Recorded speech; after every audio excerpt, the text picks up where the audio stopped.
came to do the agricultural work in the South and the textile work in the North. Do you understand that? That's what we came to do. We came to do the agricultural work in the South and the textile work in the North. Now, if I right now decided that I wanted to play Monopoly with you, and for 400 rounds of playing Monopoly, I didn't allow you to have any money. I didn't allow you to have anything on the board. I didn't allow for you to have anything. And then we played another 50 rounds of Monopoly, and everything that you gained and you earned while you were playing that round of Monopoly was taken from you. That was Tulsa. That was Rosewood.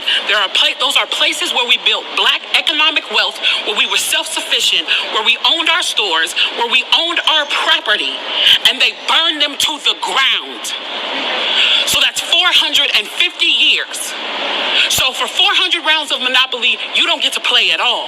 Not only do you not get to play, you have to play on the behalf of the person that you're playing against. You have to play and make money and earn wealth for them, and then you have to turn it over to them. So then for 50 years, you finally get a little bit and you're allowed to play. And every time that they don't like the way that you're playing, or that you're catching up, or that you're doing something to be self-sufficient, they burn your game. They burn your cards. They burn your Monopoly money.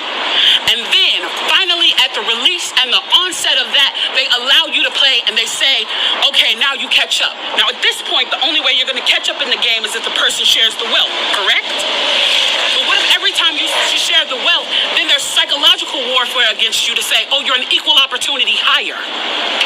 So if I played 400 rounds of Monopoly with you and I had to play and give you every dime that I made, and then for 50 years, every time that I played, if you didn't like what I did, you got to burn it like they did in Tulsa and like they did in Rosewood, how can you win?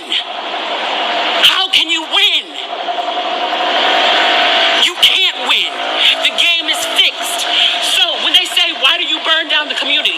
Why do you burn down your own neighborhood? It's not ours. We don't own anything. We don't own anything.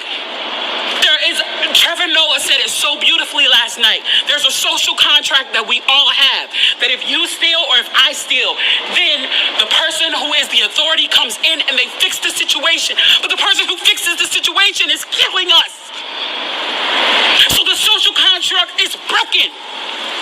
And if the social contract is broken, why the fuck do I give a shit about burning the fucking Football Hall of Fame, about burning a fucking Target? You broke the contract when you killed us in the streets and didn't give a fuck. You broke the contract when for 400 years we played your game and built your wealth. You broke the contract when we built our wealth again on our own by our bootstraps in Tulsa, and you dropped bombs on us. When we built it in Rosewood and you came in and you slaughtered us. You broke the contract, so fuck your Target. Fuck your Hall of Fame.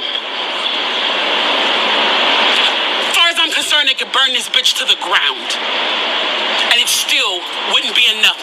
And they are lucky that what black people are looking for is equality and not revenge.